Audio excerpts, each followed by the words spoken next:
study reveals that cannabis protects the brain from concussion and trauma. Now, I'm going to ask you to put on your big girl pants here for a minute and think about it, because as marijuana does have that stigma of, okay, wacky, tobacco, token, having a good time. But the study reveals something the NFL should look at. So a recent study in the Journal of Cerebral Cortex showed possibilities that marijuana can help heal the brain after a concussion or other traumatic injury. In the journal, it was said that the experiments were done on mice, but that the marijuana lessened the bruising of the brain and helped with healing mechanisms after a traumatic injury. A Harvard professor, whatever that is, of psychiatry and marijuana advocate Lester Grinspoon recently wrote an open letter, Chris, to NFL Commissioner Roger Goodell, saying the NFL should stop testing players for marijuana and should instead fund for research in marijuana's plant ability to protect the brain. In the open letter, he writes, already many doctors and researchers believe that marijuana has incredibly powerful neuroprotective properties, an understanding based on both laboratory and clinical data. Now, in response, Goodell recently mentioned that he'd consider permitting athletes to use marijuana if medical research did in fact show that it's an effective neuroprotective agent.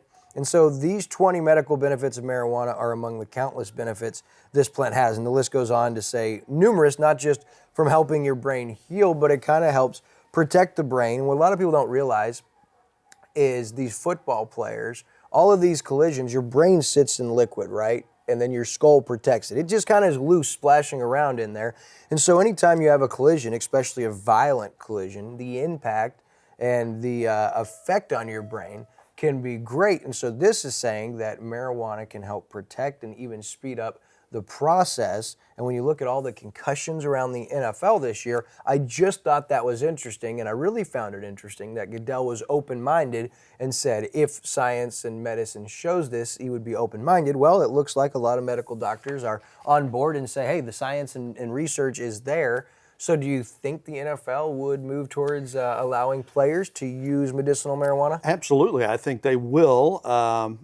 I mean, because that's where everything is going now. You know, I mean, even here in Missouri, where recreational marijuana has been approved, and it seems like a lot of the states are going there. So that story came from the Marijuana World News. So of course they're going to be, you know, pumping the positives or, you know, trying to make everything look good when it comes to marijuana. But I do think it's been proven over the years, medical marijuana is very beneficial in a lot of situations, a lot of different, you know, areas. And I have nothing wrong with that. I am still not liking recreational marijuana, because to me it's just another excuse for people to be out on the roads either drunk or high or something like that, which I don't think is good, but it seems like that's where things are going. But the NFL, as a big business, they would be stupid to say, we're not going to try this, because that could come back to haunt them at some point.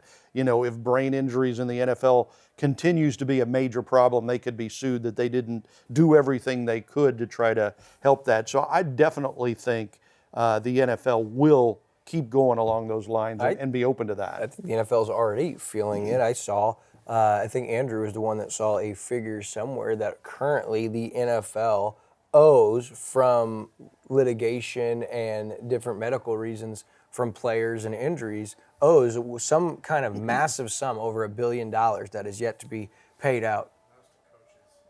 To coaches, okay. Yeah. And so, well, but as far as injuries, we are seeing a lot of concussions and a lot of the CTE. You saw the concussion movie with Will Smith. And now you're seeing so many players that are thinking along those lines, looking into that, and you do see litigation and things against the NFL. So that may help if this does, in fact, improve that and maybe lessen CTE.